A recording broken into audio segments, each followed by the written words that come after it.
Hi friends, அஸ்ஸலாமு அலைக்கும். இன்றைக்கி என்ன செய்ய போகிறோம்னா, இன்றைக்கி வந்து பசுவும் தயிரை வச்சு சட்னி பண்ண போகிறோம். வாங்க எப்படின்னு பார்க்கலாம். வாங்க வீடியோக்குள்ளே போகலாம். அதுக்கு தேவையான பொருள் தேங்காய், பச்சை மிளகாய், தயிர், உப்பு, பொட்டுக்கடலை. நிலக்கடலை போட்டால் இன்னும் சூப்பராக இருக்கும். என்கிட்ட அது இல்லைன்னு சொல்லிட்டு இது போட்டிருக்கேன். எல்லா பொருளையும் மிக்சியில் போட்டு நல்லா பட்டு போல் அரைச்சிங்க.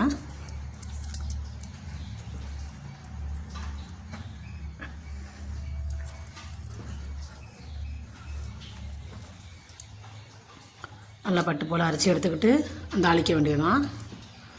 கடுகு, பட்டை மிளகா, கருவேப்பிலை எல்லாம் போட்டு தாளித்து ஊற்ற வேண்டியதுதான். சூப்பராக இருக்கும். நல்லா டேஸ்ட்டாக இருக்குது. ட்ரை பண்ணி பாருங்கள். சப்பாத்திக்கும் நல்லாயிருக்கும், இட்லி, தோசை எல்லாத்துக்கும் சூப்பராக இருக்கும். ட்ரை பண்ணி பாருங்கள்.